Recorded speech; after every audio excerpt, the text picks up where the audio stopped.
So, Paul, you and I have been a lifetime in selling, or at least it seems that way. Talk me through your journey into sales. Where did it all start and how did you end up where you've ended up? Oh, where did it all start, John? A great question. I bought a bicycle once, an old broken bicycle for a fiver, fixed it up, painted it with hammerite paint, not a classic by any means of the imagination, and then sold it for a profit. And the bike actually broke a while after that, and the guy came back looking his money back, but that didn't happen. There was no sale return policy at the time. And that was my first, but what happened actually, he was quite aggressive at the time. I remember thinking this selling thing isn't all it's been out to be. But I remember the buzz I got from making a sale. And that's the first sale I can ever remember, making a profit on that bike. And then I go to university, and I can honestly say at university, I never knew things like national account managers, jobs that got actually existed. And I mean, even though I'd done a degree in retail distribution management. So come out of university, applied for different graduate programs, and I ended up in a graduate program in Kerry Group PLC, and it was a sales graduate program, was a sales position. At that time, there was no training. There was no there was nothing. You just basically, I think the mantra used to be sink or swim. That's the way they described it. Spent a year and a half doing van sales, probably the best education I could ever have got. I just loved that year and a half.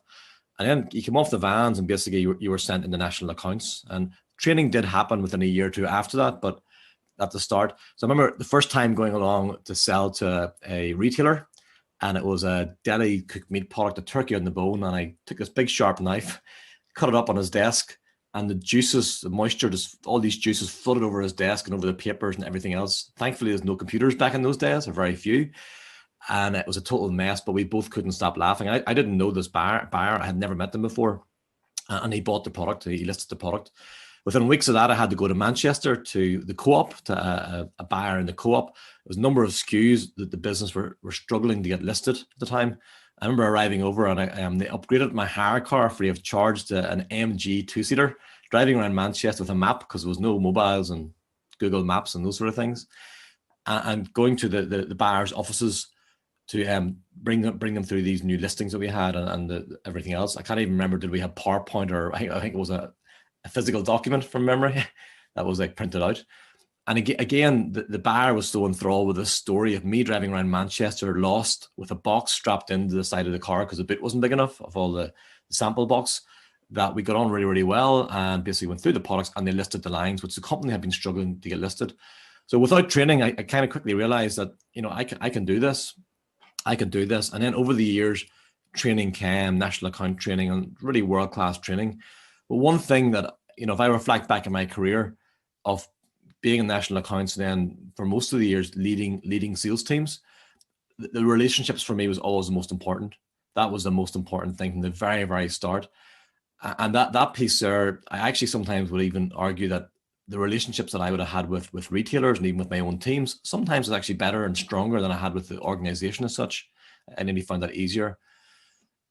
And then in terms of learning, yes, I got world-class training and learning, but that relationship piece never left me. And I think that was the piece that I could do differently, which I always think back on.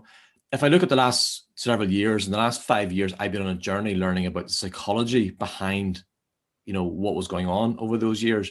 And I've been privileged to learn actually what was going on. And effectively, no work really takes place unless you can connect with other human being. No work really takes place unless the other human being across the table trusts you and what you're about.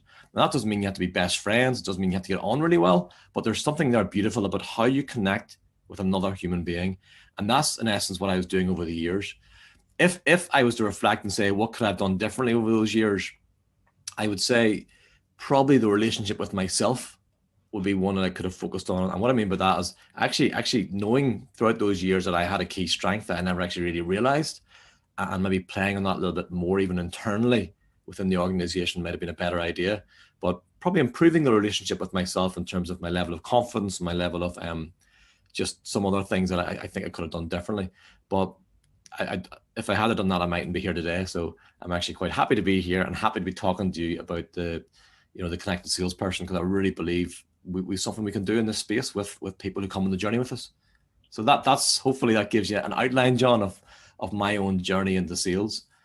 And I would love to hear, what is your own? Yeah, I'll take you through mine now. Thanks for your potted history of 20 odd years of selling. I have to remark on the fact that you were able to bring a sharp knife in to meet a buyer. Oh, yes, And I'm sure there's lots of people who attend sales training courses would like to know, how do you get a sharp knife in to meet some of the buyers that we meet today? indeed. And your first meeting as well, your first ever buyer meeting with a knife. So. Isn't it lovely? Isn't it lovely? Yeah. I started out life not even thinking about sales until one day I was interviewing for a job as a production chemist with a company called DuPont. And 10 minutes into the interview, the guy stopped me and he said, "John, I need to stop you here." And I thought, this is great. He's already made up his mind that I'm the right person for the job. He says, "You'll never make a production chemist, but I do think you'd make a career in sales." So having got over the initial shock, and we talked a bit about sales and what that entailed, and I thought, you know what, the guy might be right. And what it seemed to me at that stage, that a career in sales involved just turning up every day, doing your job, chatting to people, not having to carry around bucket loads of knowledge in your head that you had learned with books and you had learned at university. So I just thought, this is absolutely fantastic. I can drive around in a company car, they'll pay for the petrol or the diesel, and I'll just go and chat to people and we'll talk about football, and we'll talk about things I'm interested in, they're interested in, and I'll sell some stuff along the way. And it was nearly like that for a few years. That's what I did. Looking back on it, was forming relationships by talking to my customers about what they were interested in, occasionally talking about what I was interested in, and it worked. It worked very well. So it started me off on that career, and because I was successful in it, I got promotion to being a key account manager, and then you start to move into the big boys and talk to the big retailers, and then you realize, you know what, there is a bit of knowledge needed in this selling game. Yeah. There's knowledge about margins, for example. There's knowledge about markets. There's knowledge about return on investment. There's knowledge about products. So there's a lot of knowledge needed, and knowledge about what the customers are trying to do. So that sort of moved me away a bit from my understanding about relationship.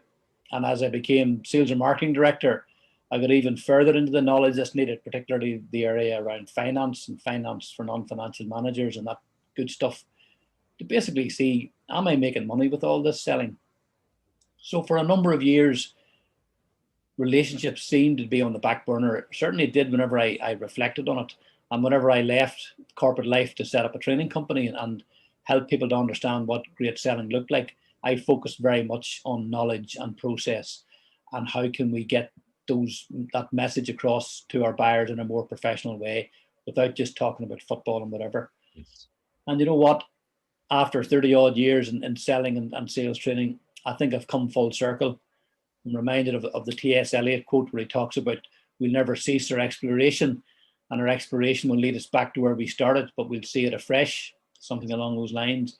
And I now see afresh what it was I was doing all those years ago, driving around the country talking about football. I was actually connecting with other human beings and then trying to see, can I help them? And that's the essence of selling, and that's what the connected salesperson hopes to get across to people, no matter what level or what experience you have in the whole selling game. It's this understanding of making that connection.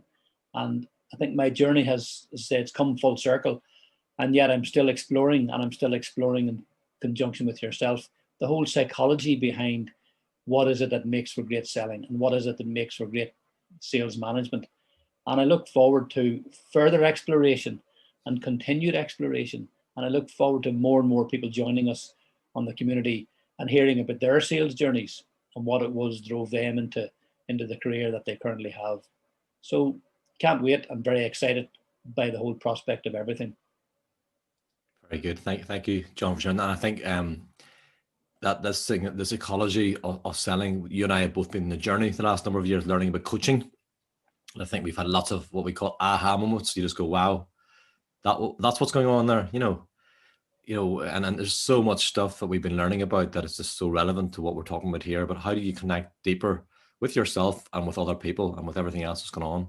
And it's got a real power to make a real difference. John, would it be fair to say, one thing I was just thinking there that was, like I got lots of world-class training and I don't know, the relationship piece was never really talked about at the depth that we've been learning about the last 4 or 5 years. And I think that's just really very true, Paul. Very true. It hasn't been talked about, and I know from my own perspective, I do talk a lot about process, and I talk a lot about skills and knowledge, and that's important. And I'm not going to say it's not important. However, our way of being, how we turn up, our authentic version of ourselves, turning up to talk to Yeah. the buyers and talk to retailers and customers of whatever ilk.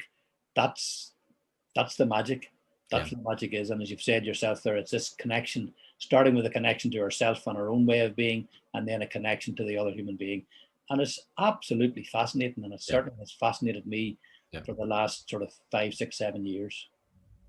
So would it be fair to say that we've both been on journeys? We've got to the same place, but we went different routes. Would that be a fair Very, summary? very different routes. Very different routes. A wise man once told me about your journey in life. He says, if you're following somebody else's journey in life, the one thing I can tell you, you're on the wrong path. Yes. Yeah. So we will get to the same place, but we'll get to it our own way. And that's the same for everybody. So that's why I look forward to seeing where this journey continues and takes both of us. Absolutely. Well, listen, thank you for sharing your story. It's always great to hear how that happened and how these things happen. And it's funny, actually, I think a lot of us don't actually plan to be in sales. It's something that seems to happen, which is always very interesting, versus somebody who becomes a doctor or some other career. They seem to know when they're a teenager, this is what I want to do. So it's very, very interesting how these things happen. It is very interesting. Paul, look forward to exploring further with you in the future. Likewise. Thank you, John. Thank you. All the best.